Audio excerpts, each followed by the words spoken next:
food trucks, just a kind of a happening little place. And given the site, there was quite a bit of room on it, so we could do that.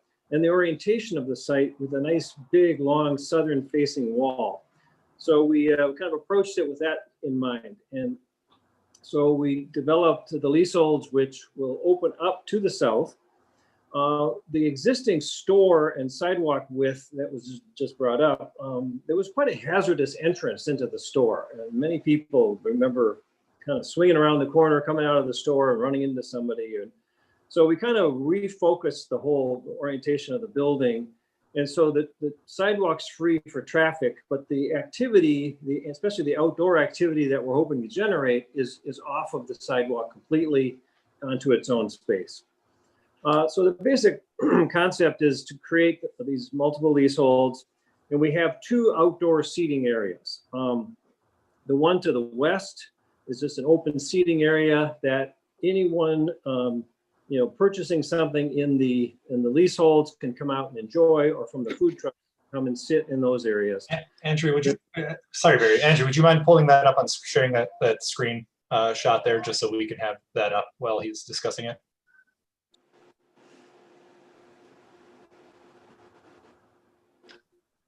Sorry, Mr. Polson. No, that's fine. That's a good idea. Yeah, so and then to the east, there's another outdoor seating area, and that will be specific to the leasehold on the east half of the building, which is a brewery. And the idea is that the space between will be a little catch basin area, a little rain garden, so that that's currently where the water kind of drains. So we're going to take up that whole first 20 feet or so along the south side of the building and recreate that whole landscape there. The other thing we wanted to do was just to give the whole place kind of a new identity. And so that's where we came up with these sort of, vibrant colors and the form. It wasn't only a few years ago that the Valleys had reclad the building in a metal up front. So we're going to keep that. We're just going to paint it. Then we're going to add a few new forms that'll be in just a big, colorful sheet material. And then we also wanted to create, an identifying feature, and that's the covered arcade that runs along the south side. So this gives a little bit of shade in the summer for those leaseholds. Also just gives a covered area for coming and going in and out of the spaces. In the winter, that'll be real pleasant spaces to be outside in. So that, again, that was our goal.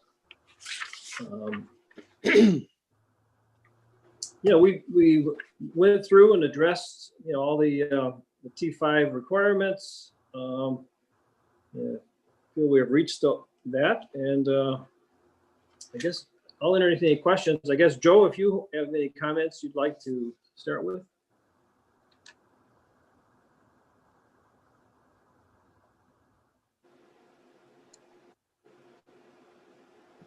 Okay, yes, thank you.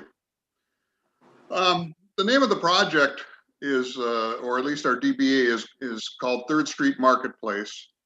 And taking what has been a vacant building for going on 3 years now and looking at what we could do with it. Initially, the first thought that I had for a goal was to get a grocery store back in there. Either a fresh produce market or a full-size grocery store, at least a convenience store that would have fresh produce, etc. And I tried many different avenues, many different existing businesses. I contacted businesses from out of the area. Nobody was willing to do that at this time frame in Marquette. People just don't want to compete with the Meijers or with the Super Walmart or even Econo Foods. They just didn't think that was going to work or was feasible. So that idea had to go out the window, and then it's okay, what can we do with it? And the idea of the entertainment center or a food center or a marketplace basically came up. And with that, we came to Barry and said, okay, Barry, see what you can come up with for plans and drawings. And I think he ended up coming up with room for, we've got 7 room for 7 different businesses there now. And we've got 6 of the spaces spoken for, assuming this gets approved, and we will move ahead. So we have 6 brand new businesses to Marquette, other than the food truck, which was there, or the fish truck, which was there this past summer. That is one of those. Looking at, so we have 1 vacant space left, but other than that, the building will be full of food and beverage places. And we're looking at conservatively 70 employees right now between all those businesses, and that can go up depending on how successful they are. Food, beverage, entertainment, it's a center of town, and we just think that would be a nice location for this facility. And I didn't realize, Michelle, when she gave all the addresses they almost own 2 full blocks there, so I can understand why she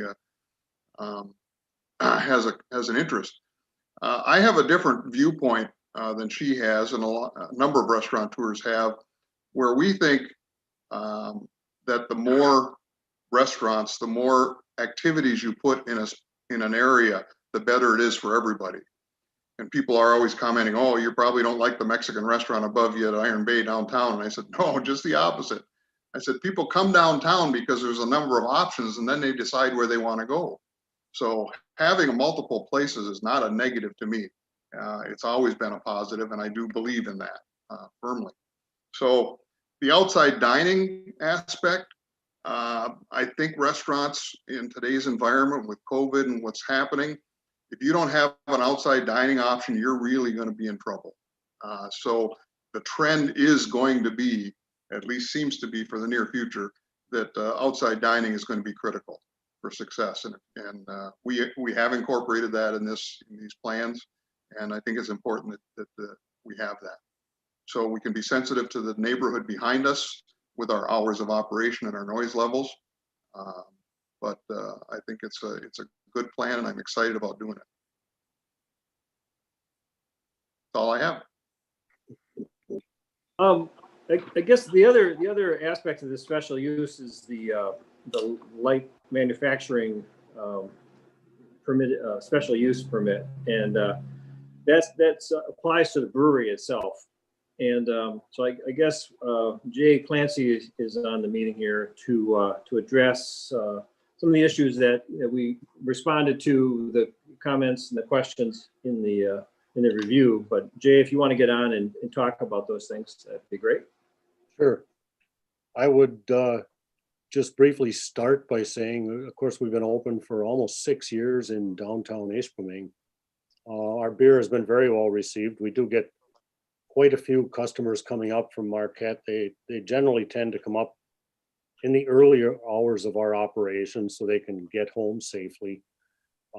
But I'm sure, I recognize a few faces. I know some of you are familiar somewhat with downtown Ishpeming and realize that we'll have significantly higher amount of foot traffic on 3rd Street in Marquette than we do on Candace Street in downtown Ishpeming. So we are currently operating a 7-barrel brewery up in Ishpeming and could make quite a bit more beer up there. And our intent is somewhat to maximize production in Ishpeming and transport the beer in kegs down to Marquette. The brewing operation in Marquette will be slightly bigger than what we have in Ishpeming. We're looking to have 2 brewing systems, one approximately the same as the Ishpeming location, and another system, a smaller one. We really like to do a lot of experimental things with, we forage a lot of ingredients out of the local forests and add them into the beers, and those have been really well received. It's nothing like a production brewery where you would be going for a high volume so you could put cans on store shelves. We just won't be capable of making that much beer at this location. We'll be a little bigger than what Black Rocks has up on 3rd Street, but not even in the ballpark of what they have over at their production facility on Washington. So we'll probably get a shipment of grain possibly once a week. I wouldn't anticipate much more traffic than that. We do distribute beer in kegs, so we could have keg pickups, but those will all be scheduled in the morning hours when there isn't much traffic, so we can safely use the parking lot. We would probably keep approximately the same hours as we do in Ishpeming. We're generally not open past 10 o'clock. If we do have some music inside, it's generally done by 8 o'clock in the evening. We have not been able to have an outdoor seating area in Ishpeming, except for this summer. The state eased up on the outdoor beer service area just because of COVID, and we had a tent up on the street outside all summer long, and we really enjoyed it a lot, and the customers seemed to like it too, being able to sit outside. So we're looking forward to that. We expect to have 2 large openings, garage door type openings to the patio. So, but we can certainly entertain the thought of closing those up at an earlier hour and getting everybody inside. I met with the residents, quite a few of the residents in the area last Saturday, and got their concerns about the noise. And I certainly understand that. I think that block of 2nd Street that's right behind us is a pretty special little street in Marquette. And if I lived there, I wouldn't want that spoiled myself. So we'll do everything we can. I see there had been some discussion of a stage outside, but I really doubt if that would be happening. I see now that that's where we had talked about that is over where the dumpster is. But if that was happening, it would not be for cognition anyway. It would be for dining entertainment for the people at the food trucks and at the other businesses in the building. So it would be during the dinner hours. No loud bands late, absolutely. So we hope to control all that, and of course everybody has to be careful, but we try to be really careful about not serving anybody who's obviously intoxicated. All of our servers will be trained in what's called tips for safe alcohol service. So I don't know that we have had to ask more than a half a dozen people to leave. I guess that's approximately 1 per year. So and usually it's because when they come to our place, they've already been somewhere else. We won't be serving any liquor at all. All the alcohol served at Cognition will be created on site. So we try to make a special beer, and the name of the brewery itself is because we want people to be thinking about what they're having to drink and what goes into that and what makes it so special. So I'm really looking to be a good neighbor down in Marquette. I've lived my whole life in Ishpeming. I've got a relative that's known as the father of Ishpeming from back in the 1800s. So I'm sort of a West End guy, but I'm really excited about being part of the Marquette business community, and I generally want to make sure everyone's happy. So I will certainly do my best in that endeavor. I guess that's all I have to say. If anybody has any questions. Thank you. I think at this point in time, we can open it up for the commissioners do we have any questions for the applicant? And then Commissioner Middlefeld. Yeah, I was just in the documentation we read about a 5 HP Glycol Chiller that was going to be east of the building. And I know it's really close on the east side to that neighbor driveway. So I was wondering if you can tell us, A, what a Glycol Chiller, what kind of nuisance might be produced from such a thing, what it does. And also maybe Mr. Polson could tell us in the drawing where that's located exactly to understand sort of the geography of it right there. I'll speak to the Glycol Chiller itself first.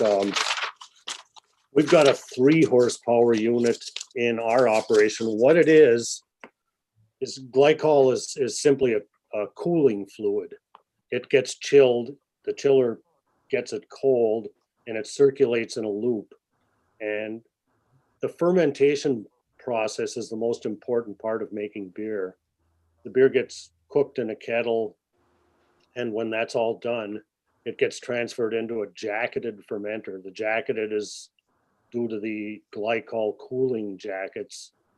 It's an insulated cooler, and the beer gets dropped immediately down, generally into the 60s. Some lagers will ferment at lower temperatures for a bit longer, but you need the chilled glycol to maintain that beer temperature. So there are little solenoid valves, a couple of them on each tank, that allow the glycol to circulate around the tank and keep the beer at the temperature you want.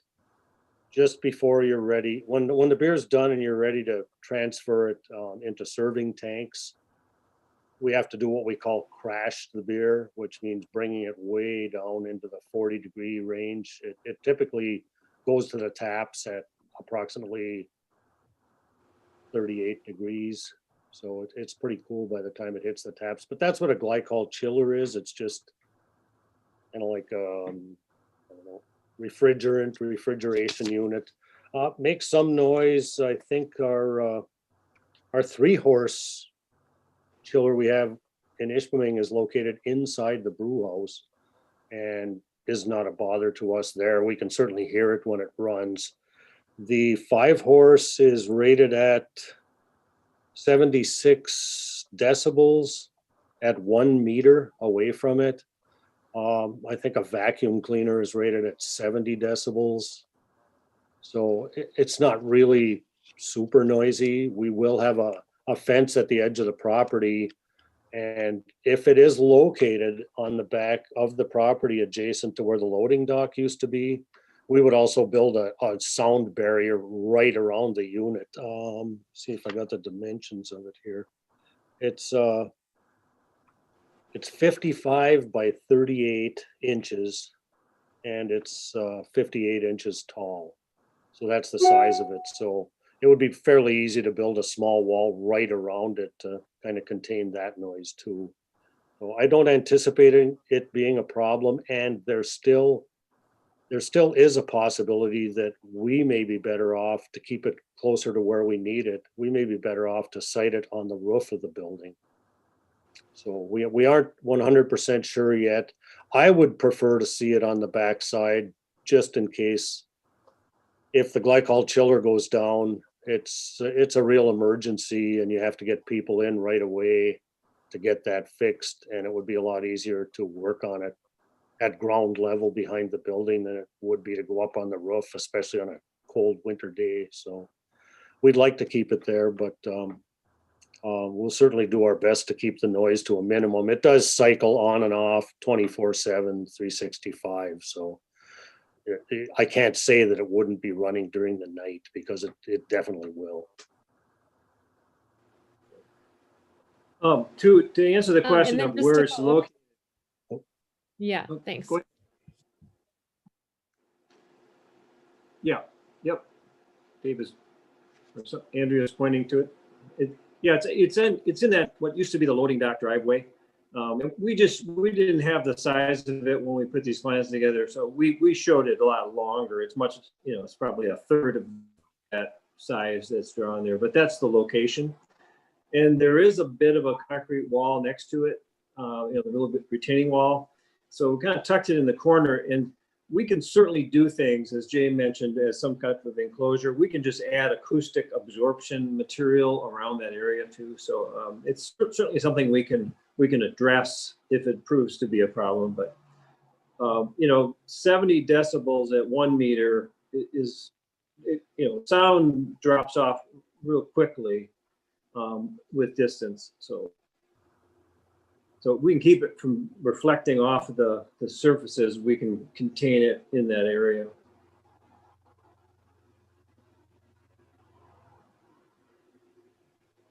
Other questions from commissioners? Commissioner Coes. Yes, just with regard to odor, I think the neighborhood has already, several restaurants around that I think can be smelled in the area pretty clearly. I lived in Milwaukee. I I know what breweries smell like. It's pretty strong. So I think that I'm concerned about the odor for a neighborhood. Maybe you can talk a bit about that. Yeah, I'm not sure which breweries you live near in Milwaukee, but it's not going to be anything like the Pabst Brewery or anything like that. We have a single vent coming out of each kettle. It's about a 6-inch diameter pipe out of our larger kettle.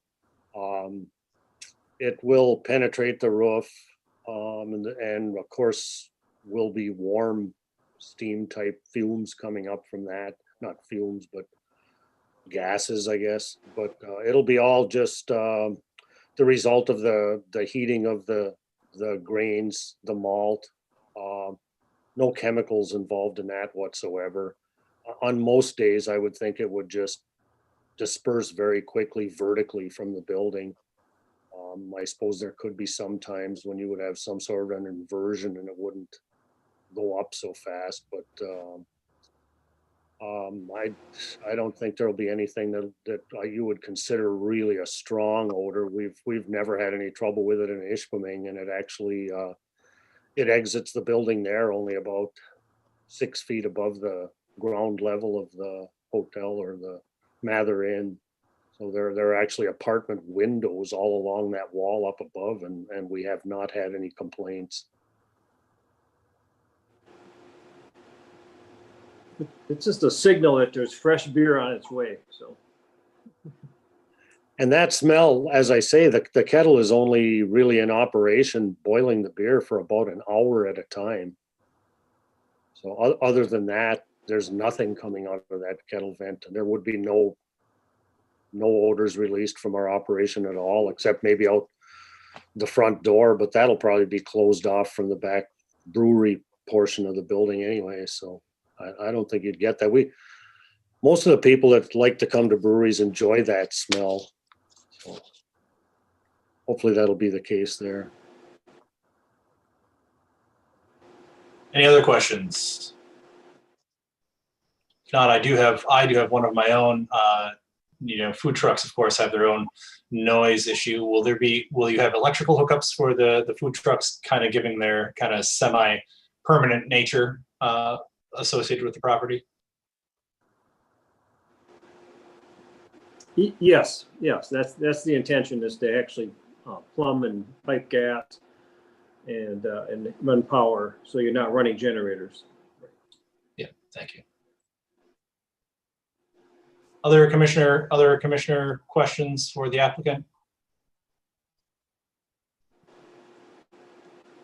All right, seeing none, I guess I'll ask the applicant to sit tight for now, and then we will open up the public hearing to comments from the public. So we've got several folks on, and I don't know who wants to go first. Feel free to raise your hand or start talking. Yes, Mr. Potvin. Hello there. My name's Greg Potvin. I live at 122 West Magnetic Street, which is just around the corner from the property in question. We also own the property next door to the Cognitions Brewery, where the Quick Stop Bike Shop is and such. And I just want to publicly thank, first of all, Jay for meeting with our neighborhood. We invited all the neighborhood around 2nd Street and Magnetic to come over to the building on Saturday, which he spent about an hour and a half answering questions for us and walking us through the processes and such. And I think that's a good neighborly thing for him to do. It encourage more of that. Most people and families that came to the meeting and who I've talked to in my neighborhood seem to have the same interests or concerns. And those are, number one, noise from the outside bar activities / music. I think that all of us have been to bars and outside venues like that he's proposing here. And I just want to make sure that it's mentioned publicly that he's considered those things, and and Mr. Polson builds fencing and so on and so forth. I think that's the number one concern for our neighborhood, is that we all have, $100,000 plus into our houses, lots of children in our neighborhood, and we would like to retain our neighborhood as well as hopefully have a thriving business in our neighborhood too. So somehow to blend those things is going to be, you know, the proof in the pudding, I guess you can say. The other thing that was a number 2 concern for the citizens in our neighborhood was the parking on Magnetic and also on 2nd Street. The theory is anytime you get 150 people together, even if some of them are walking or riding their bicycles, that's a whole heck of a lot of cars, different than we're used to down here. We're used to local traffic only.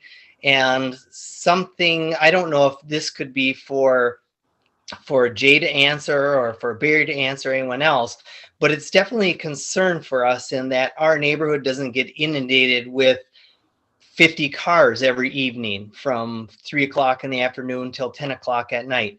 Especially during the winter months, it's very difficult to find a parking spot as is. So those are the 2 big considerations I would guess that have been voiced by people in our neighborhood. And I know that Jay spoke to those things very well, but I don't know how anyone can assure anybody else that will be just taken care of. So I guess that's up to you guys in your planning commission to look at that. But I guess I just would encourage you to, you know, strongly support and defend the families in the neighborhood when considering this evening. And if any implementations or ideas come up where you could help with those things, that would be greatly appreciated. Thank you very much. Thank you.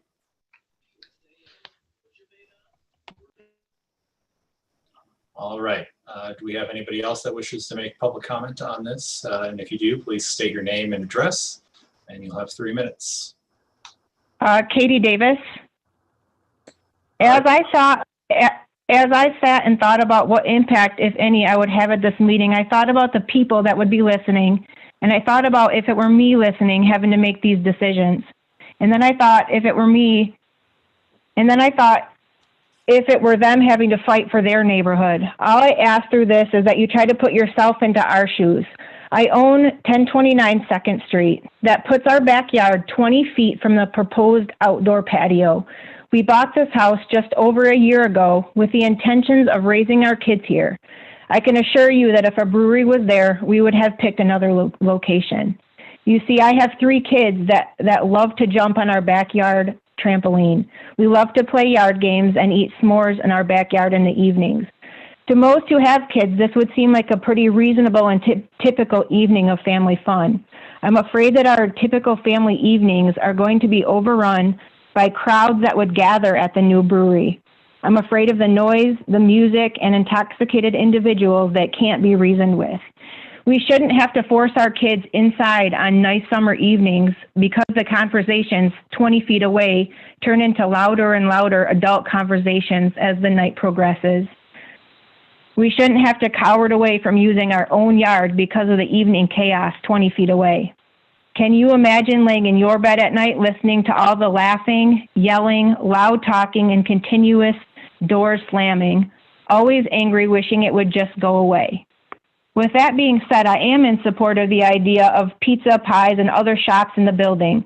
The food trucks were a huge hit here this summer. If this outdoor patio and brewery are approved, I hope people do take into consideration that it is right in the middle of an active neighborhood.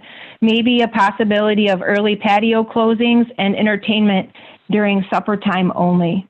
Another thing to take into consideration is if there is an outdoor patio and food truck, is where are all the patrons and employees going to park? This summer, with just that one food truck, it got to be pretty busy pretty quick on most nights. Parking is going to be a huge problem.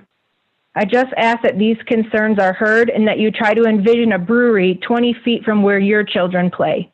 Not a pretty picture for a parent. Thank you. Thank you.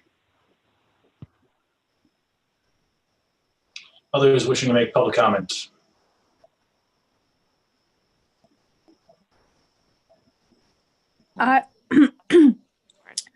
Hi, my name is Gwen Storm, and I live at 1027 2nd Street, which is right next door to Kate, who just spoke. So I would be the property that would be adjacent to the dumpster. My biggest concern, of course, is we also bought the house hoping to have kind of a quiet dead end street to raise our kids on, also understanding that it was a liability to, buy a house next to an empty parking lot. But I would say from my experience living next to a college house, the 11 o'clock city noise ordinance for a family is really painful because, if people are able to make as much noise as they want to until 11, that always goes at least until 11:30, 12. And if you have to wake up with a baby or wake up in the morning to go to work every single night while people are having a good time, it just becomes awful, to use an okay word. I've lived through it, and my biggest request and wish would be that the outdoor music, if there is any, that it would only go through the dinner time, which to me would be 8 or 9 o'clock, and that the commission would consider a closure earlier than a regular bar, like third base bar or whatnot, because I feel like for a family to survive next to late night entertainment, I really feel like 10 o'clock is the most you can do and be sane. Because if you're waiting till 11, you're really waiting till 11:30 or midnight. And if you have to wake up at 5:30, it's just unsustainable. So that's my request, is just the earlier closing times that they'd be considered. All right, thank you. Others wishing to make public? Joe, we'll get back to you after this. I think we had Brian next. Good evening. My name is Brian Jeffrey Bowden. I'm at 115 West Magnetic Street. My wife and I have 2 children, 3 and 5, and we bought our house about 18 months ago. If I had known that the corner 2 blocks from our house was going to potentially become a larger Black Rocks-like, entertainment complex, I would have had second thoughts about buying the home. What will this do to our quality of life, our investment in our home? While I'm very excited about the prospect of having new food businesses up on the corner, I have concern with music, manufacturing, parking, drunken and rowdy behavior. I second Ms. Butler's comments about parking. Where is this overflow going to go? We already have the street filled with Casa Calabria wait staff who aren't allowed to park in the restaurant's parking lot or choose not to. Where will these 70 potential employees park? And if it's more successful, even more. What would be the total number of cars if we factor in employees and customers? I'm originally from Tampa, Florida, with a similar strip to 3rd Street, and I've seen the nightmare it became with bars and restaurants making parking impossible for the local homeowners. Some of the comments from the gentleman from Cognition about noise are encouraging, but where is this in writing? It sounds like most of this is in the very early planning stages among the tenants as far as outdoor entertainment and the hours, which concerns me. How can we know every tenant is on board with this, and who do we speak to, or what do we do if these hours go even later? For the manufacturing exception, if this exception is permitted, what's next? What precedent does this set for the end of 3rd Street? And of all the real estate that's available in this city, why does the corner above, from my house have to be where there is going to be a brewery? I really want to work and to make this successful, but I have a lot of concerns with this project. Thank you. We have Mr. Dombrowski. Hi, thank you. Heather, let me make sure I'm not muted. Okay, Heather Dombrowski. I live at 112 West Magnetic. I guess I'll echo a lot of what Greg and other people have said before, and especially in looking at the special land use. And one of the things that was concerning that Barry had said is that you moved the traffic off the sidewalk while you plopped it in people's backyards. So it went from staying on the sidewalk side to directly into 2nd Street's backyards. And I feel like it's, there's a 6-foot fence, but that's not going to do anything if people are standing outside there. And with the yard levels, I mean, that's not nearly enough to try and block any of the noise or any of the disruption that's going to happen. And as I'm looking at the site plan, I don't even know how you would pull into the parking lot if there's food trucks there, let alone get around to the other side. So I feel like a lot of spots there are already going to be eliminated or have to change. And there's really no parking. There's nowhere else for people to be. There's that mini mall across the street and there's some church parking, but it's just going to flood our neighborhoods. And this is really a concern of ours. And I'll echo what some of the other residents have said of, we have young children, and as do just about everybody around us. And now we're going to have to deal with people going to the bar and then finding whatever parking spot they can find, which is my street in front of my house, and I echo what somebody else said about, imagine if this is your house and that now this is going to be 20 feet away or 40 or 60 feet away.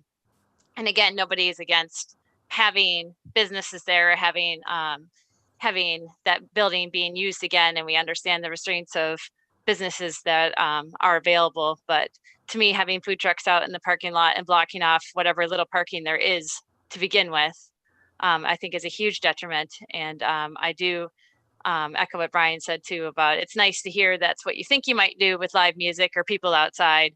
But a whole another thing comes into play when people are trying to actually run a restaurant.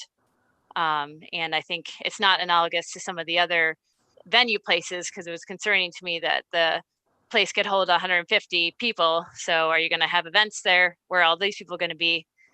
Those kind of things. And I feel like it's nice to say it now, but it's nice to have it in writing. And these are genuine concerns for a small neighborhood, because it is zoned that way there. But just one block over, it's 100% residential family. So I guess I just hope that everybody keeps those things in mind when making these decisions, is that we took it off the sidewalk and we put it directly in people's backyards. So thank you. Thank you. Anyone else for public comment? Hi, I'm Lupe Arenillas. I'm in 1030 2nd Street. And I don't have much to add apart from what my neighbor said. And I'm really concerned. And I want you to really think about the yards. The yards, my neighbor's yards, are going to be limiting with this business. And that's mainly my main concern. How we are in a residential neighborhood and our backyards are going to be limited now with a brewery. Thank you. Thank you.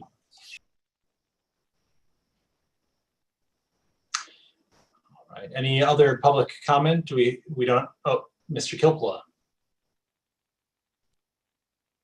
Yeah, not much more to add. I can tell that a lot of thought has been put into this. Your name and address, please. Sorry, 1027 2nd Street. So my initial concern, not only with the noise and the brewery being there, but there was talk of a sound stage in the southeast corner of the parking lot, which is about maybe 50 feet straight shot from our bedroom wall. So it is right there. I see a dumpster in the plans right now, but my concerns are if whatever permits are approved, who gets grandfathered in later down the road, how can it be enforced later down the road when it becomes a problem? We've lived next to noise before. I know that the police can do what they want to try to mitigate it, but it's a long process. And I feel like I don't mean to be overly dramatic, but once you let the fox guard the hen house, then what's next? I understand I think what Jay is saying. He's saying all the right things. He has good intentions about noise level, but like Brian said, where is it in writing? How do we know that the next owner that comes in doesn't push it to the max? And what reassurance do we have as a neighborhood that it's not going to become something that we have to go inside with our kids while the sun is still out or while the sun is setting? So really concerned about the noise. I echo the concerns about parking as well. I'm all about adding more diverse food to our community, and I really appreciate that. But my main, again, the outdoor seating and the particularly bands outside or music outside is really what is my main concern right now. So I hope that those concerns keep remaining on the forefront of all those that are making these decisions. Thank you. Right, thank you. Dave, do we have anybody else in the waiting room? All right, with that, we'll close the public comment section. And I think we will move into commissioner discussion. Dave, you're muted if you want to say something.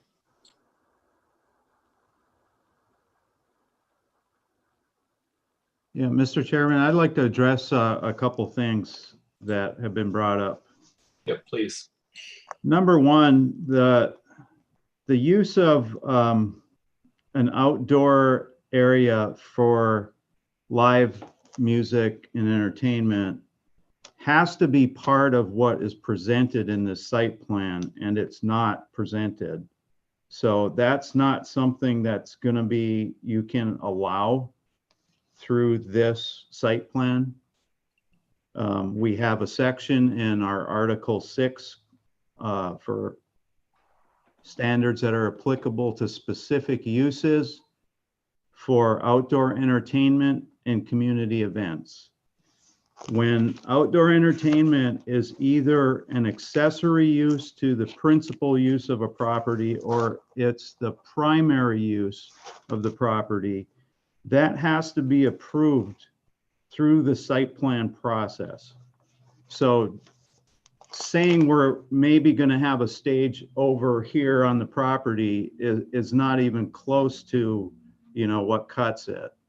It has to be very specific, as Joe knows, Mr. Constance knows, being a Board of Zoning Appeals member, this stuff has to be on the site plan when you get it approved.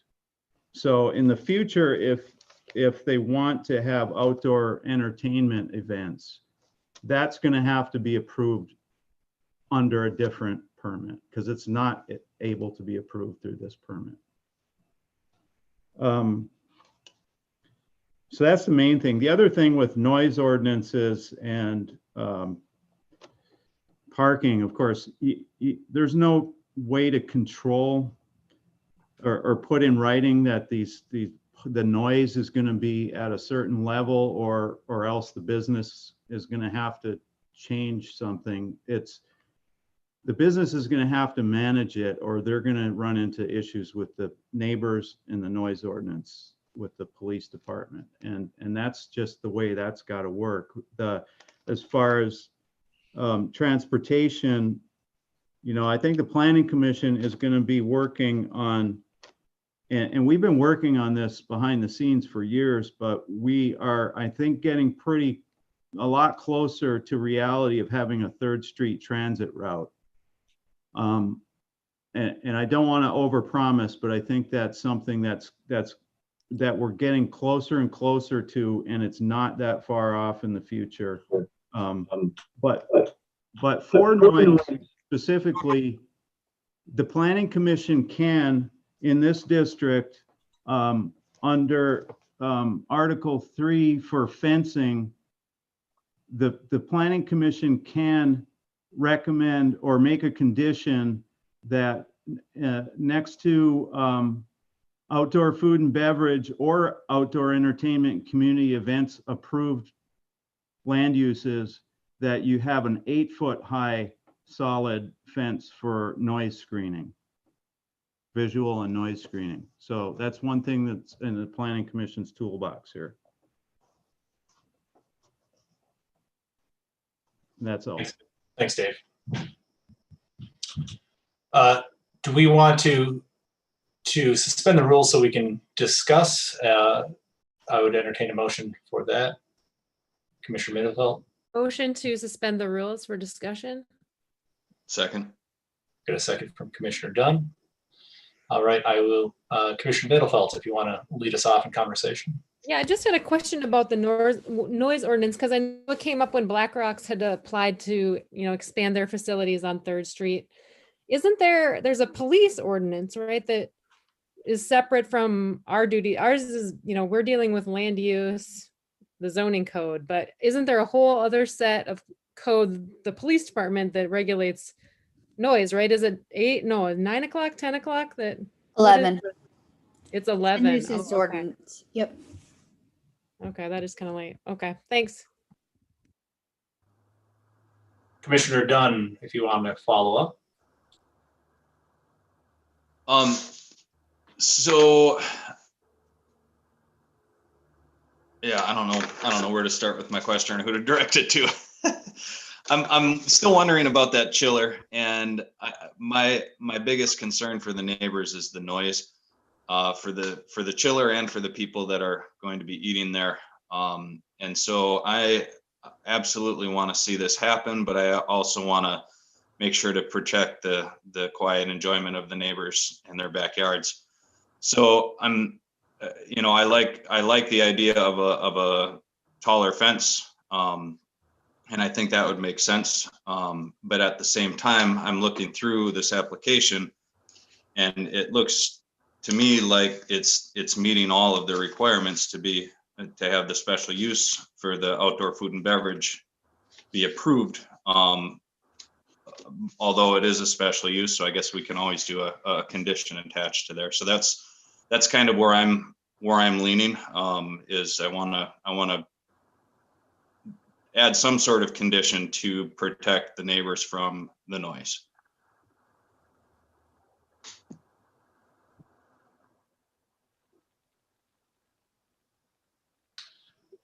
One question that I have, and I just want to direct that back to the applicant, if that is all right.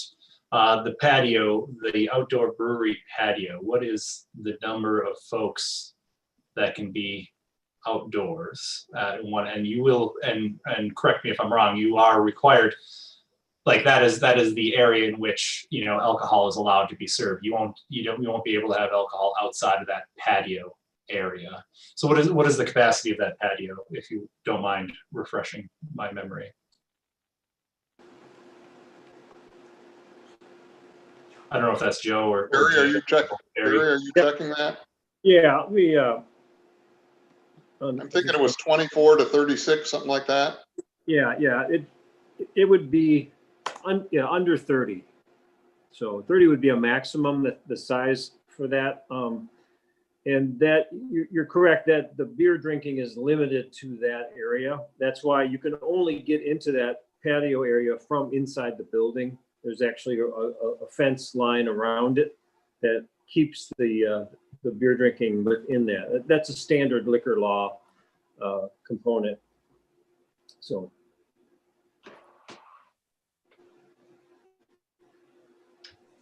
Thank you for that.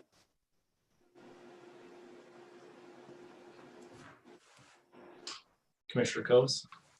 Yeah, I'm just thinking, just going back to the T4, T5 and the thought that was put into this part of 3rd Street. And I know maybe that was about density, but I think that there also was a community involvement in the character of this area and a very clear knowledge this is not the central business district.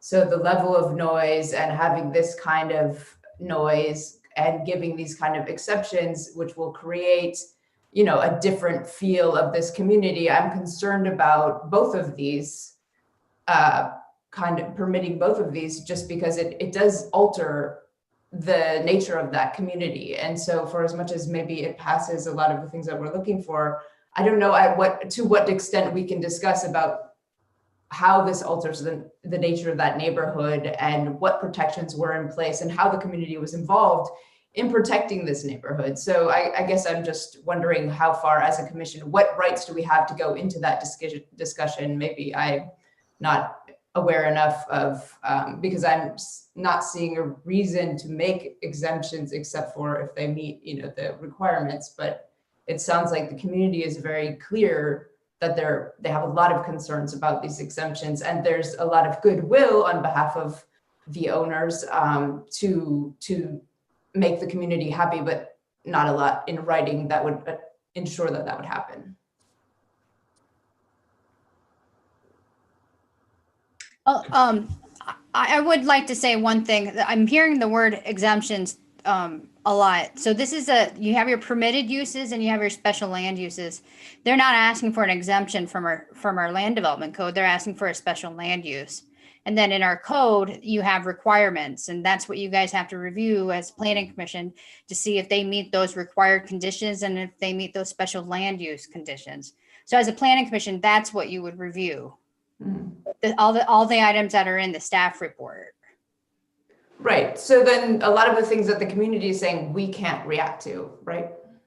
If it's something that's within those questions that you have to review, then yes, you can. Thank you. As far as the community planning that went into the 3rd Street corridor, there are probably some people that were on the call here who participated in that process. I don't know if Mr. Potvin did. I seem to remember maybe he did. There are probably other people that did. I know Mr. Polson probably did, and Mr. Constance. I'm not sure, but just the description in the code, and this is, I don't. There's a 100+ page plan, sub-area plan that went along with the 3rd Street corridor recommendations, but the T5 is described as an urban center with higher intensity development. The T4 is described as a general urban center. So this is difficult because when this district developed as a kind of a suburban district that's now becoming a lot more urbanized, and one of the big issues here is that several years ago the DDA really pushed the city to take away parking requirements for most of the uses in that district.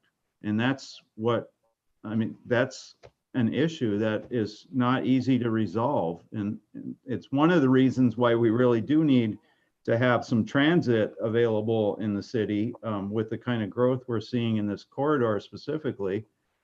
But it is a fact that the parking requirements in that district are limited to a very small set of land uses, and it is going to create a lot of conflict. And there's really no way to resolve that presently. But these are allowable land uses that these applicants are asking to have. So it's going to take work on the part of the DDA and the city and businesses to try to come up with solutions to mitigate the impact on the neighboring residential properties.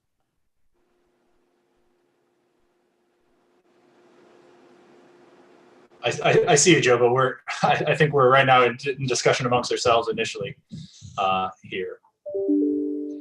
Commissioner Andrus, you're muted. Yes. I was just wondering what was the vote about having discussion, because I don't think there was one. I think there was a first and second, but there wasn't a vote. I do apologize. I think you are correct that we did not officially vote to suspend the rules on that. So we can I think we should go back. We need to go back and suspend officially. We had the motion made by Commissioner Middlefeld, seconded by Commissioner Dunn. All in favor to suspend the rules, say aye. Aye. Aye. Thanks, Aaron. Did you have another comment to make, Commissioner Andrus? No. Thank you. Commissioner Middlefeld. Yeah, I had a question about, this is an existing problem in this area that wasn't really addressed in the site plan, but wondering if we have an opportunity to address a longstanding problem, a Magnetic Street where it crosses 3rd. If you're driving or cycling going west, it's I've seen like kids getting nearly hit on bicycles. Like it's just I don't even know if it meets the clear vision triangle requirements. I don't see it drawn in here, but when I saw that, when I just thought about, the increased traffic to this area and possibly more inebriated or partially inebriated drivers. I was just really concerned about the existing poor vision of that area. Does anyone know what I'm talking about? Like when you are driving Yeah, I know exactly what you're west talking on Magnetic Street, it's really like you have to really Very nose dangerous. your car out before, and then there's a car flying down Third. And so I don't know if there's a way that we can, that's a pre-existing problem. It's not specific to this development, but I think that problem will be exacerbated by the increased traffic in this area. So I don't know if there's something we could say or do as an attachment to, this if it gets passed. I don't know. Would that be making a recommendation to the city potentially? That'd be for Dave to weigh in on there. Yeah, that's another one of those wicked problems. Buildings are built to the property line, and it's really difficult to see in the street there. And the best the city can do is restrict parking in that area on Third to create more visibility. So that's sort of a parking and traffic advisory committee recommendation. We can certainly notify them of the concern from this meeting and provide them with the minutes. Commissioner Andrews. Well, I can agree with the majority of individuals and public that are on this call.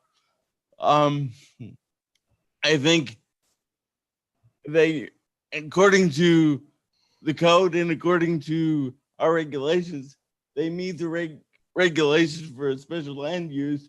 So we ultimately have to approve it. What we have to decide, is there a condition we'd like to put on approval of the request? Thank you for that reminder. We're also, if we have additional questions for the applicant, we can kind of make those as well. Kind of around the idea of, adding additional height to the fencing, to the surrounding property from 6 foot to 8 foot. Also potentially with some additional sound pieces around the chiller as part of that. Commissioner Primo. You're talking about a fence. I think even Mr. Polson would agree with me. The height of the fence doesn't really mean much. It's what the fence is made out of. How much sound will it really absorb or not absorb? Just a technical point. An 8-foot fence, a 6-foot fence. If they're just made out of wood or something, it's not going to make any difference. You need some kind of sound panels. In fact, they're referring to that when they were talking about that chiller. So they could put up a fence that would actually kill the sound rather than. I'd ask the applicant if they would be willing, if we were to look at that and to say fencing or material to help with sound absorption, that is, along that back wall, or this, and that same along the line as that chiller. I don't exactly know what that means, but I think you get the gist of my question, if that's something you'd be willing to entertain. And then I'll have Commissioner Kays go in there. So that's a question to the applicant, whether or not that'd be something you'd be willing to entertain, I guess. Can I extend what you're saying sure. on this? Oh, question? yeah, sure. Yeah, that's No, fair. I'm just, why only for the chiller? I mean, I think there's a lot of sound that's going to be along the fence. Yes, I think the for fence, the entire fence entire should fence be line. made, yeah, and 8 foot, but perhaps would be great, but that it's all in soundproofing material for the people that share the backyard. And again, I don't know if that's possible, but is that something that you're willing to entertain? Yeah, this is Barry. I'll let Joe answer the willingness question. Certainly there are solutions for stopping sound. And if you've driven through cities, you see what they put up along the freeways to protect neighborhoods. Now that's a much different source of sound, very dynamic sound. They're very massive sound solutions too. Wayne is right. The sound is stopped by mass. So we need a more massive wall to effectively block sound from going through it. Now, we also have the condition of sound just getting up into the atmosphere. Depending on which way the wind blows, you can hear sounds, like the people on Second Street probably could hear the hospital chillers going in the nighttime. I mean, there's sound travels around. So you're not ever going to stop, sound 100%. But certainly there are things that can be done to mitigate the major impact of sound. Now, human behavior is one of the hardest things to control, but I think time limits are pretty effective at that. So I won't volunteer anymore for my client, Joe, but. Thank you. Thanks, Barry. Joe? Yeah, so being the principal owner of the property, I would certainly be open to that idea and whatever specifications. I think, and it's nice to hear that an 8-foot high fence is allowed. And if you ran an 8-foot high fence around the whole back of it and had some sort of sound absorbing material, that would help. I believe in keeping the neighbors happy. The neighbors are our customers. And so it's part of your community. A couple of other things. The Thai house right across the street just added outdoor dining, and they also serve alcohol. And I don't know if they've upset the neighbors because they have an outdoor patio with dining and serving alcohol. Bango's just expanded their outside dining with alcohol service. Are the neighbors there upset, or does that cause the problem? Stucco's has outside dining now. They serve alcohol. You can go all the way up the street. This is something new that's going on. We're not groundbreaking here. We're not trying to do something. I don't think you can say that Jay's customers are going to be noisier than the Thai house customers across the street. So there's that. And then the parking issue, I think, and I'll start even with Vango's or Bimbo's Pizza, I should say. They didn't have a parking lot when they first opened, but success brought them more parking spaces. And if you go up the street, that's the way it is. If you look at Black Rocks, if you look at Canale Funeral Home, if you look at the sports shop there, each of them, as they've been successful, has added more additional parking. And I think that's a legitimate option, a legitimate thing to look at doing. The last thing is the hours. We closed the food truck last year at 8 o'clock, which I thought was just a little too early. We will look at going till 9 o'clock this coming year. And I think that's what we were looking at for entertainment. If we were going to have a band on a Thursday night or something, or entertainment in the parking lot, we would run it from 6 p.m. to 9 p.m. And I'd be happy if the planning commission said nothing beyond 9 p.m. And I understand what Dave said about you need special permits. That's fine. We can go through that process. If it's denied, it's denied.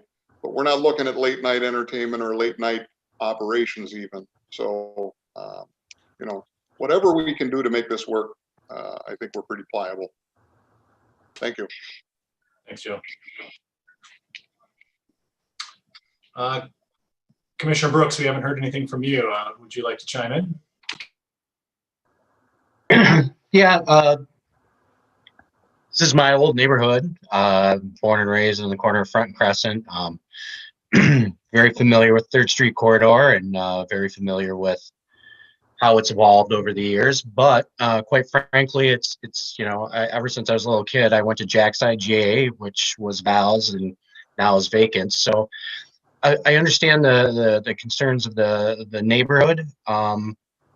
But the fact of the matter is, it is a business. It is an empty building. It is a building that was sold, and I think the owners and the leaseholders there are very in tune with the neighbors, and I like what I hear.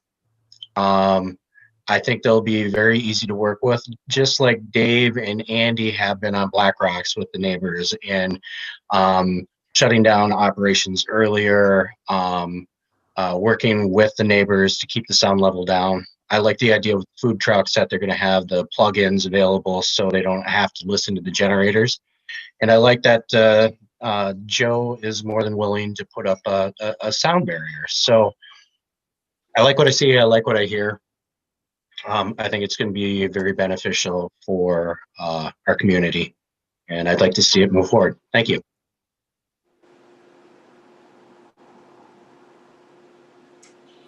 Thanks, Eric. Commissioner Middlefield. Yeah, one more question for the applicant too. I was just going back looking at the plan and the temporary loading zone. And I know Mr. Clancy had mentioned maybe like a shipment of grain once a week or something. Can you give us a sense of like how much bigger traffic, like trucks and, you know, loading will be happening on Magnetic Street that might also affect the neighborhood, you know, traffic flow? I guess before Jay answers the frequency, that was one of the issues that Andrea had brought up in her review.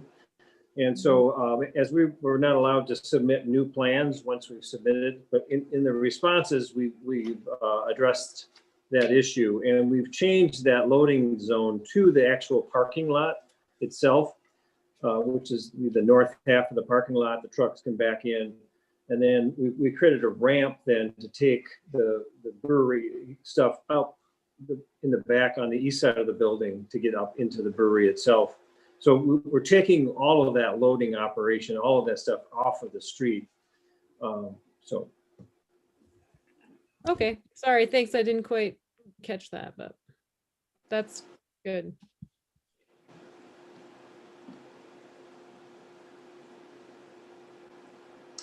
Commissioner Coase. What is our, sorry for my ignorance, but what is our interaction with like additional stop signs being put in? Like if there's going to be a lot of traffic and this is a lot of children on this street, would there be a way to add stop signs at every block so that there at least the traffic, because I'm aware that the traffic goes quite quickly down Magnetic between Front and Third already. Is there a way to kind of ease things by putting extra stop signs, or is there a way we can interact with whoever is in charge of that? I don't think so. I think as far as, you know, as it pertains to this, this particular piece in front of us, I don't think we can put a condition on it here. However, I think our board, the commission, can likely request to city planning folks that it be looked into. But I think that would have to be, kind of a separate motion or a separate request, stating our concerns that would come along with that. So I think that's something we could certainly do if somebody wanted to craft, what that would look like. So I think we're getting down to it with as far as our discussion goes. I do think that this ticks the boxes. As far as what is needed for the special land uses that are before us, but we do have a few tools in our at hand here that we can use. So I'll get to you just in a second, Commissioner Dunn. So I think if somebody were to commit to craft to kind of take the language that we have in creating a motion. But there is a couple conditions that you potentially want to put in there that were discussed, that they were at least open to. One being increasing that height height of the fencing kind of along the back to at least 8 feet out of some sort of sound barrier, some sort of sound material that's not necessarily a straight wooden fence. I don't know how to craft that language or how we can put that in there, and so that would be the first thing. And that would also include, some of that sound potentially around that chiller. The second item or the third item that might want to be included in that would be a condition of outdoor activities essentially ceasing at 9 p.m. Per Joe's suggestion, there. Dave, is that something we can't say? Right. This application doesn't have a specific area designated for outdoor entertainment. So it really with food service, though. I did encourage a pre-application conference to go over this stuff, and we did. That wasn't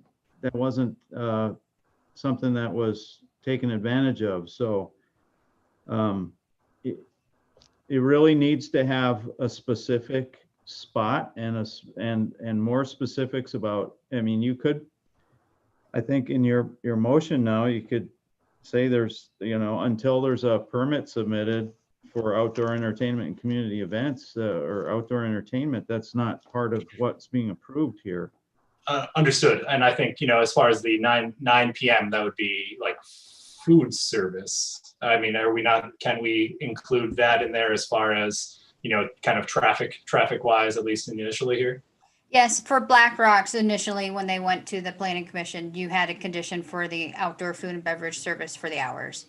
Eventually, through the years, they have asked for an expansion, and now they're up to 11 p.m. But if you wish to put a condition on this, this has been done before.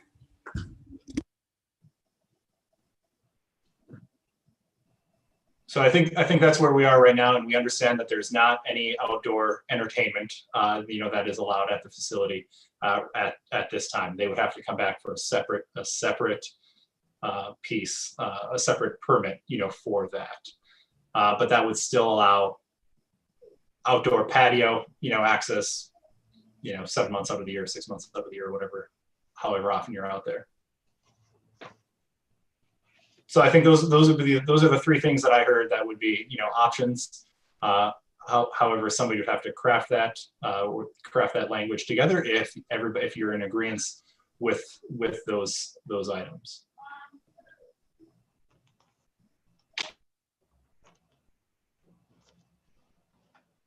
And we can't consult. Oh, sorry.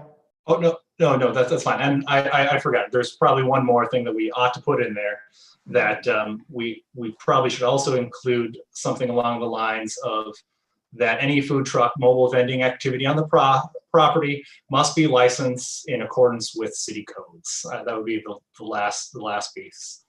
Any food truck or mobile vending activity on the property must be licensed in accordance with city codes, just to make sure that we are following the existing ordinances around food trucks and the like. Hope somebody's taking notes.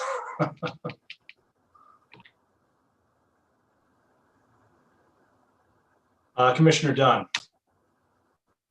I am working on this here, and I'm getting close, but I'm wondering how everyone feels about restricting the hours of operation for this business when we are not restricting the hours of operation for Black Rocks or any other similar type of business. That doesn't sit well with me. As much as I want to do it, I'm not seeing the justification of treating different businesses in the same zoning district differently. I believe Black Rock is T5 as well, isn't it?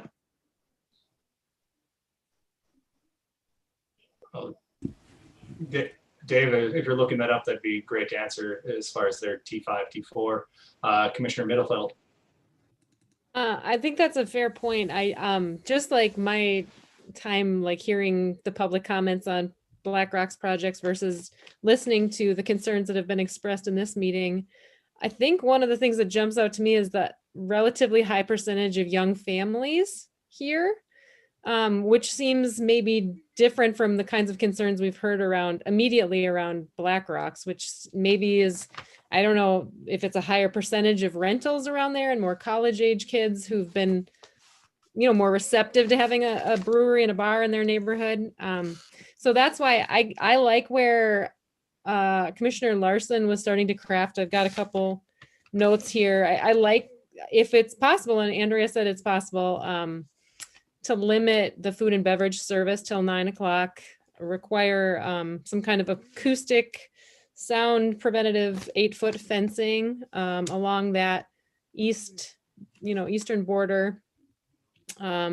And then, the mobile food service provider in accordance with all municipal codes.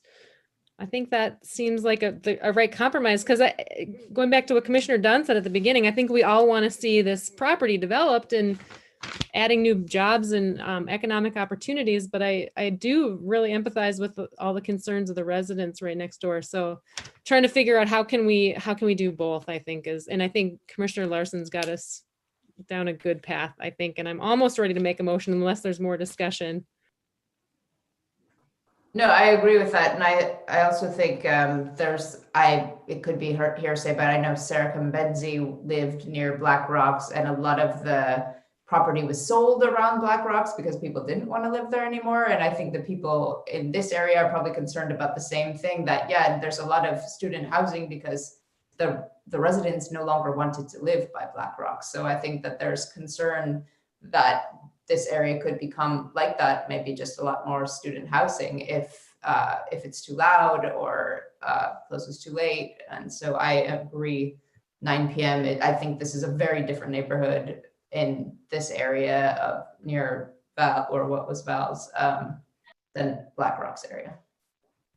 And 9 p.m. I've only stated 9 p.m. because Mr. Constance, that was the hour that he stated would be kind of acceptable for that.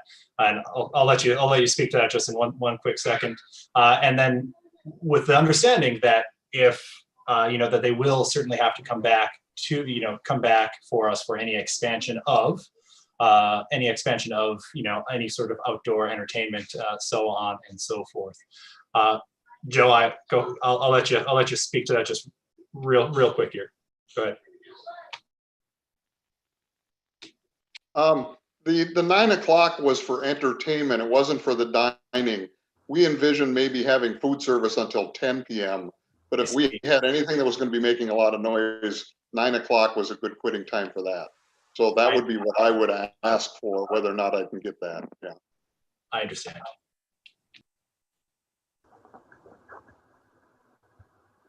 So I take back my previous comments and my misunderstanding as far as that 9 p.m.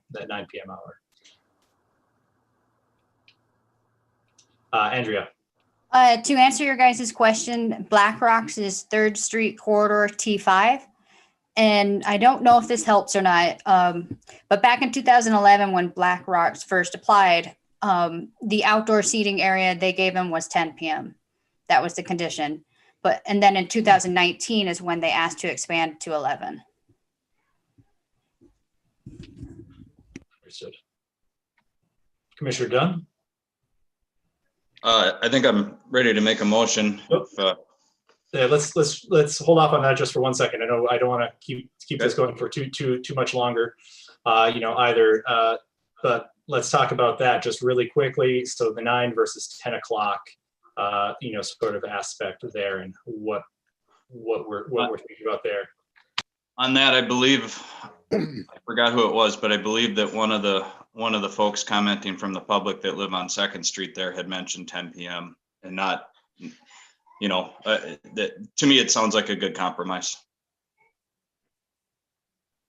Commissioner Middleton. And to address my own concern from earlier, just about putting a restriction on this when there no longer is a restriction on Black Rocks or other similar, I guess it makes sense under the criteria that we approve a special use permit. We are considering the use of adjacent properties. So in that respect, it does make sense to have different criteria here because it is clearly a different neighborhood.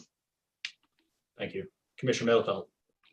I think we found with other cases, not specifically about breweries in residential areas, but I think we have found that it's much easier to make things more lenient later on, or like with the marijuana zoning, right? Like, I think it's easier for us to, I would lean towards 9 o'clock to start with, and then, see how it goes. And, maybe they're reapplying for the entertainment service or music or, whatever. And then there's another reevaluation period to see, well, how did it go with 9 o'clock? And then maybe extend it as, what I mean? Leaning more conservative to start and then maybe extending it later to see how it goes. That's where I would lean on something like this.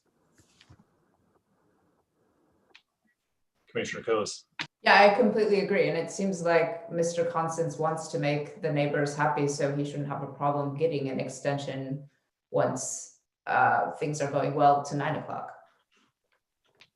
Commissioner Andres. I was just going to remind that we need to close discussion before we have a vote. Thank you. Hold on, Jay, just one second. Commissioner Brooks, do you want to weigh in on 9 versus 10? I can see both sides of the coin on this.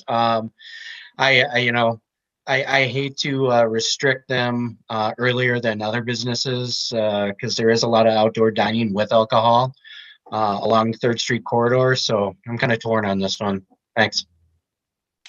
Commissioner Primo, I'm just gonna call you out, see if you have any thoughts on this.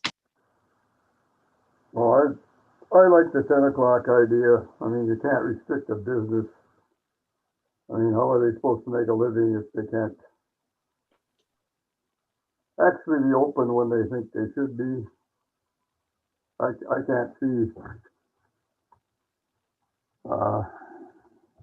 across the street they can be open and across the street and you can't be. It doesn't make sense to me. I lean towards the 10 o'clock. That's what they need and that's what they should get. Thanks, Wayne. From my point of view on this, whether or not that's important or not, I do think putting some, outdoor, like initially as well. So for the outdoor service, I think I'd be okay with it, at that 10 o'clock hour as well. It just primarily because, that would be the outdoor patio as well. And food, moving indoor at that 10 o'clock hour, because similar to what others, on that block likely already have. And I think, you'll find the same thing just up the street at Stucco's, as well, that they have that expanded time frame. So I'm struggling with that. I see both sides of the coin, as well, like, Commissioner Brooks said, and I struggle with that, there as well. But that's kind of how I view it. Mr. Chair. I am in favor of 10 o'clock as well, instead of the 9.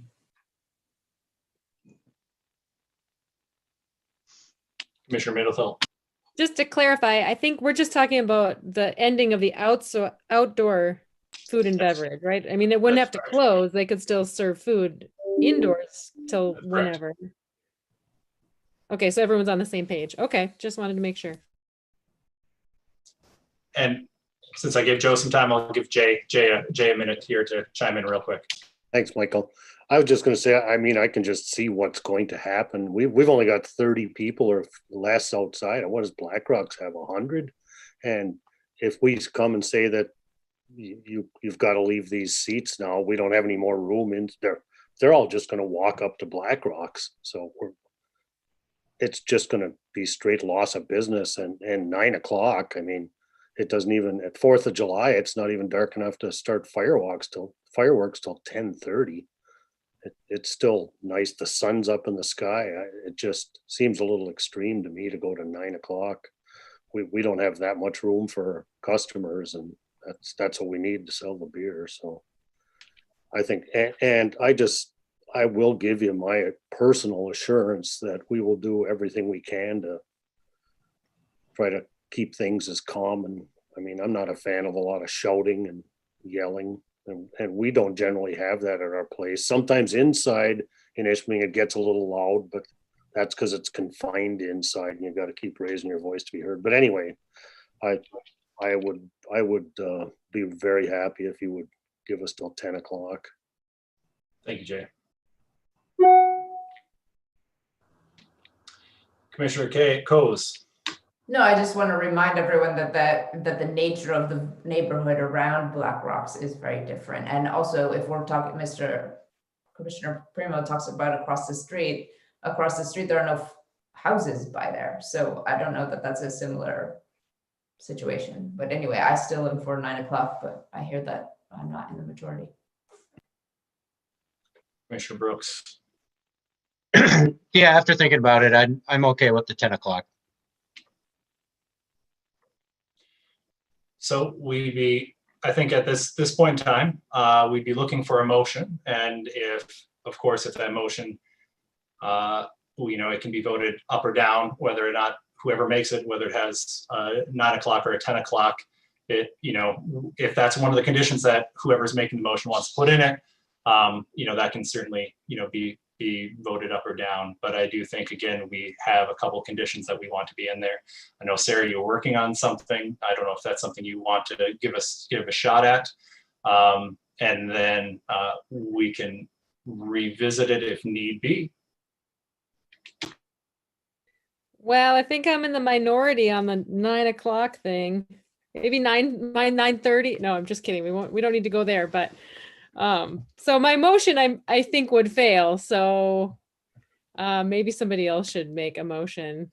Or I could make a motion and we could fail it and then someone else could build on it, make a better one. Well, I mean, that's, if you would like to make a motion, feel free to. Otherwise, Okay, I'll Michael Dunn do is it. holding And his then hand someone up. can make a Oh, better sorry, motion. I did not. What's that? No, if you want to make a motion, go ahead. Commissioner Dunn was holding his hand up. Oh, Commissioner Dunn, go for it. I don't want to steal any thunder, but I do have the 10 o'clock in my notes here. So after review of the site plan dated November 3rd, 2020, and the staff report analysis for 15 SUP 1220, the Planning Commission finds that the request meets the intent and requirements of the Land Development Code, sections 54.627, 54.636, 54.1402, and hereby approves 15 SUP 1220 with the following conditions. 1, that the applicant submit an amended plan to staff. 2, that applicant construct an 8-foot sound dampening fence along the east side, the entire length of the east side of the property. 3, that the hours of operation be limited, the hours of operation for outdoor food and beverage service be limited to 10 p.m.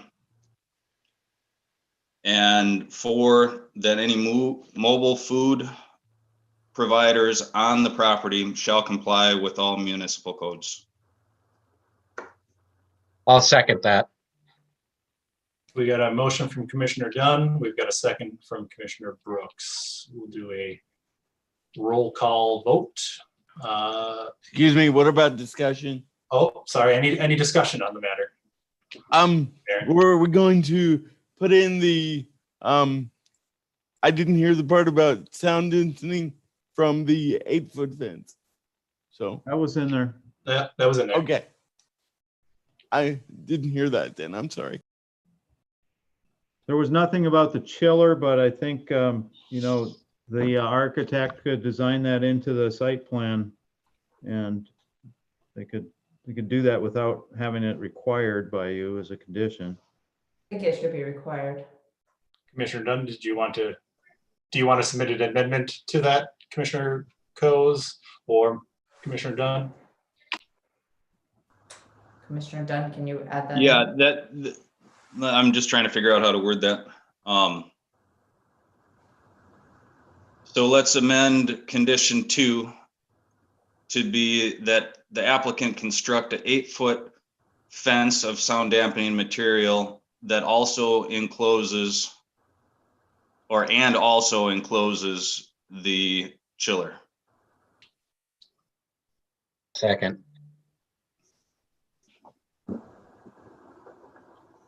So, all right. Can we do this? Can we do this all in one? I know I said amendment and whatnot. I guess we didn't vote on it through.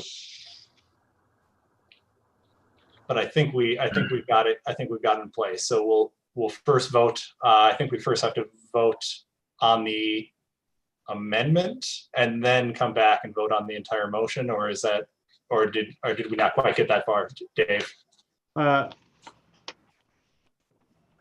I don't think you have to, how about I read the motion back to you and you vote on that motion? Yep, please do. Thank you.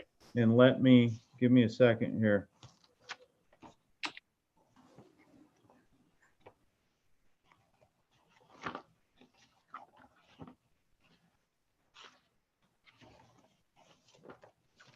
Okay, it was moved by Commissioner Dunn, seconded by Commissioner Brooks, that after review of the site plan dated November 3rd, 2020, and the staff report and analysis for 15 SUP 1220, the Planning Commission finds the request meets the intent and requirements of the Land Development Code sections 54.627, 54.636, and 54.1402, and hereby approves 15 SUP 1220 with the following conditions: that the applicant submit an amended site plan to meet staff comments, that the applicant construct a sound dampening fence along an 8-foot tall sound dampening fence along the entire east border of the property, and also enclose the chiller on that side of the property, that the hours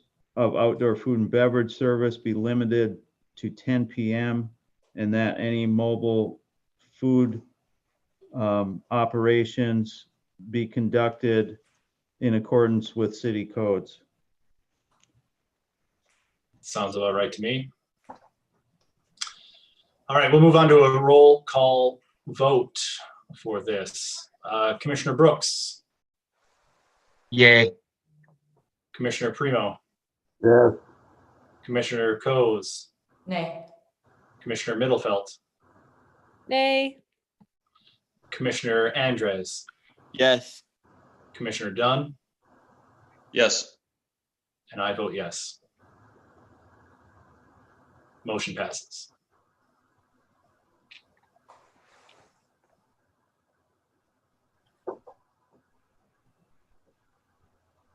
It passes 5-2. Can I make a comment? Yes, go ahead. I just so nobody wakes up in the middle of the night thinking we missed something. It occurred to me that outdoor service would mean people on the patio. We're going to have 2 large overhead doors that would be open at that time. It would be my intention that at 10 o'clock, we would not only bring people indoors, but we will always close those overhead doors at the same time. Thank you. Thank you. All right. With that out of the way, we're up here on 8 o'clock, and so we will move to our next agenda item.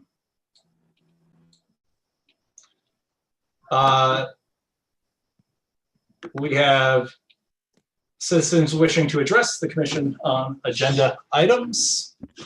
That was a public hearing. Since we don't have any agenda items, I think we can move on from that. We don't old business. We don't have any old business. New business. We don't have any new business before us.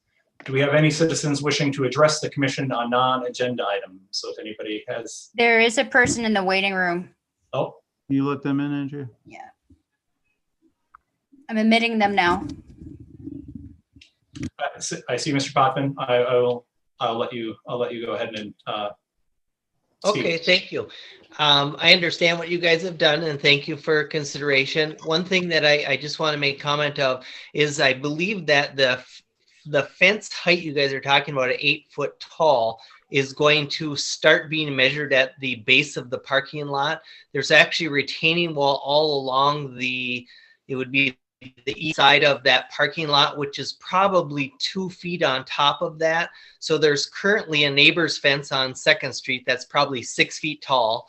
So if you guys built your soundproof wall, it would be slightly shorter, I think, than the current neighbor's fence.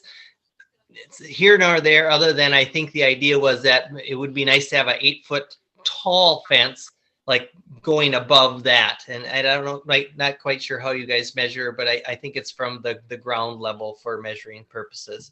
That's it, and thank you. Andrea. To answer it, when a fence is being placed on top of a retaining wall, it goes from the height, starts from the retaining wall. So from the retaining wall up, it has to be 8 feet. Okay, thank you, Andrea. Sure.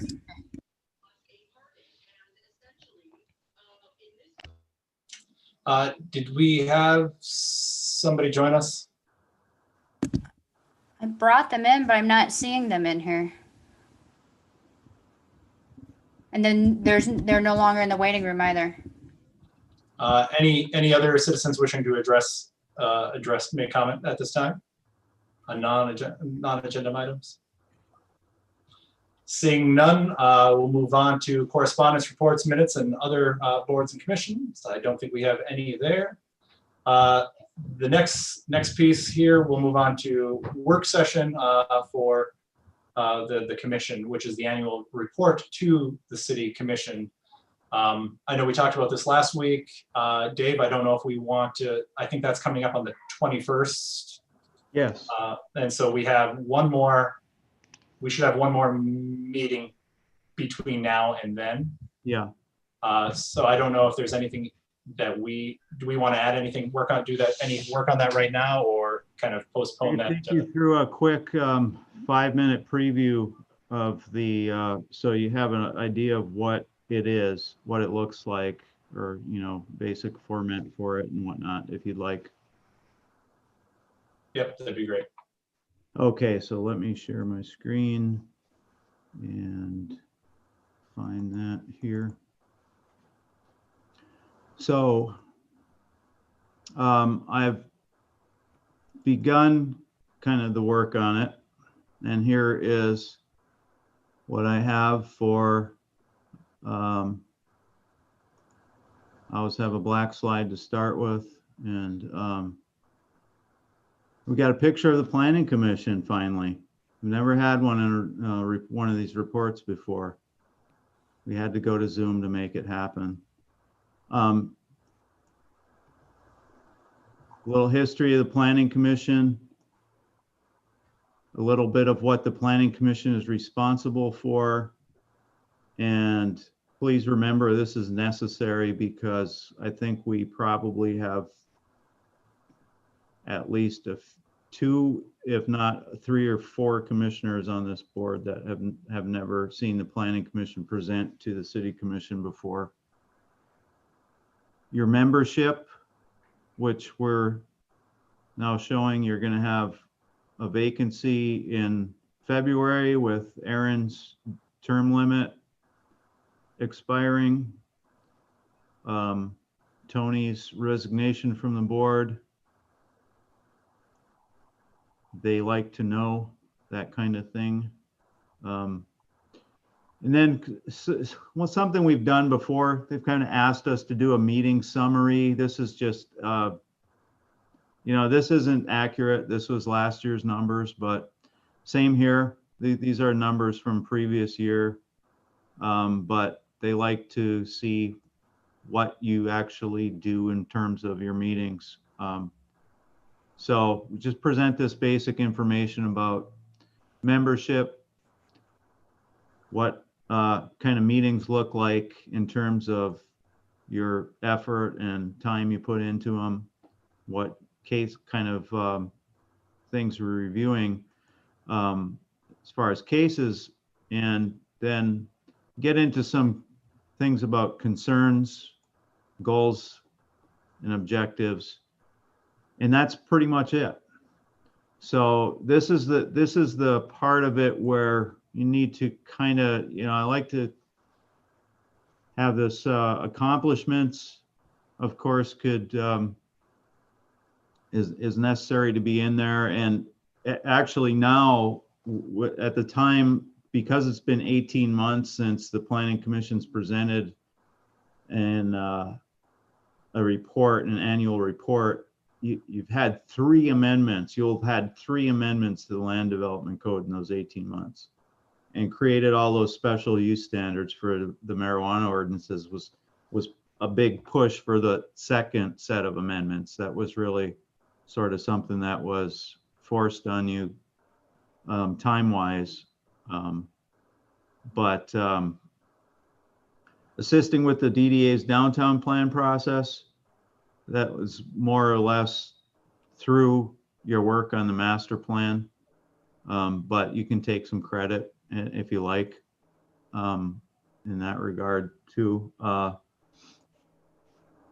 You know, so this is things to think about for the next meeting. Are there any things you want to put in here besides what I've got here? And this thing about with 3rd Street, with these residents' concerns about the parking, I've talked to Taylor Clip, who's now on the MarkTrans board, and before the COVID shutdown of our office back in the spring, we were having pretty regular conversations with MarkTran and our MDOT representative for transit in Upper Michigan about getting to the point where MDOT would facilitate us having a transit route in the city. And if you've looked at the downtown plan, there is a recommendation in there for a transit route that is very similar to what we came up with when we did the 3rd Street corridor plan.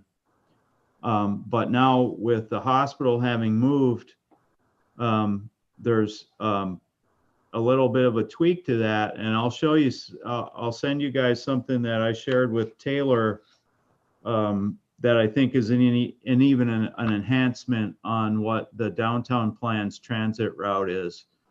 But that's something that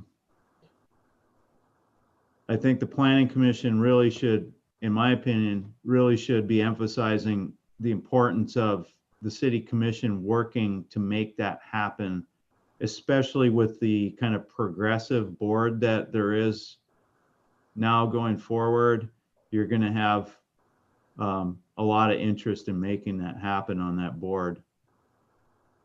It's going to be how do we fund it is the big issue, because you've got the capital expense of a van or a bus, and then the operating expense, which is actually hundreds of dollars an hour to operate a bus like that, even a small bus. So the cost and the hours and all that stuff, it's going to require a lot of thought and trying to find the financing, but it may be a private partnership, private public partnership with DLP and NMU and the city and maybe other people to make it happen. But got to start working on talking about that.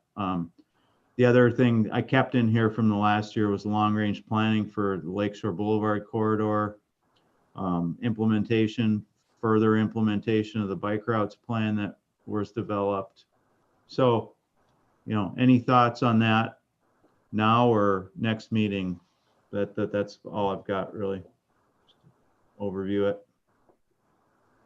All right, thank you.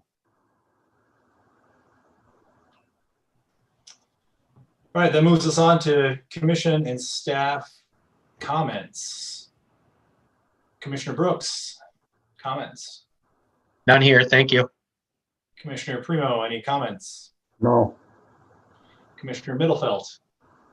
Well, just a question for Dave. Did you say we were going to have more discussion about what's going into this report to the City Commission, or is that Yes. it? We are going to Your next meeting? next meeting. Okay. Yeah. I did have a comment, but I forgot what it was about. Yep, no comment right now. It's zipped away. Commissioner Coase? No comment. Commissioner Andrus? Yes, I would like to second the transit, public transit piece.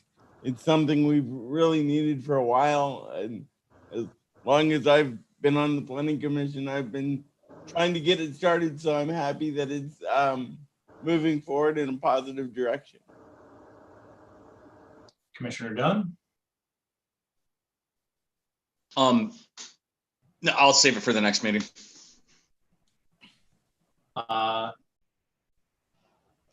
My only comment, and this would be to Dave potentially, and kind of playing off of what Jessica had said earlier about, if we, and other concerns about that corner there, what would be the appropriate, figuring out what the appropriate request of the city would be to kind of look at that corner there on Magnetic Street, and how, if there's any opportunity for that, that clear vision triangle. Is there opportunity for traffic calming or anything like that, at some of those corners there, if there is going to be increased amount of traffic there? I don't know what the answer is there, but I would assume it would come in some form of recommendation from us to the city to at least note it as a potential area for concern. And maybe it's already been noted as an area for concern, but if there's something we can do,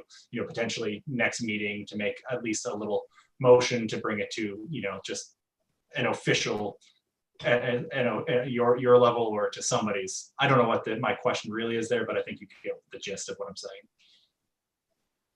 What I would do is the same thing we did with the issue with the neighbors' concerns at the on Lake Street with the kiln project, is communicate to Captain Lorela, who is the liaison, and send the minutes from the meeting to him to share with the board, and express those concerns in the message that this is something the Planning Commission is concerned about and wants your committee to look at. This is some more development coming in this area. It's going to have an impact on the traffic there, and I totally get that. It's a very difficult. It's probably the most difficult of all the intersections on 3rd Street to safely cross. That's my only comment. Andrew, do you have any comments? I do not. Thank you. And Dave? No, you guys did a good job with that tonight. Difficult situation. The parking, I just say the parking on 3rd Street it's going to be a conundrum because, like I said, the DDA really pushed the city to have that parking removed, and the standards for, a standard for different types of land uses besides the assembly uses like the funeral home. There's really almost no standards required. So at some point it's unsustainable, and I don't know. There's no easy answer. We really need a transit route to take some of the pressure off, though. That would definitely, I think, help if we had a 30-minute route up and down 3rd Street. Are there any neighborhood tools that can be used for parking? As when parking kind of goes off of like the main thoroughfare, like now if it moves into that dead end street, are there any tools that can be had there? Well, what was recommended in the 3rd Street corridor plan is basically for the private entities to partner to create parking on the backside of their properties, like a half block in. They talked about developing alleys and parking lots off the alleys and that kind of thing. And, that's something it's very idealistic because you have to have willing entities. It's not something that the city can require. It's sort of an ideal solution. What happened with some of these businesses is they bought homes and tore them down to create parking lots. And that was one of the reasons the DDA felt like it was important, and the city felt like it was important to go along with removing the parking requirements, because they were seeing these houses being torn down for parking lots, and they didn't want that to keep happening. And they thought, well, we can absorb a lot of the parking on the streets. And honestly, yeah, the people are going to see more. It's going to be more difficult for people for their on-street parking, but that on-street parking isn't guaranteed to anybody in front of their homes.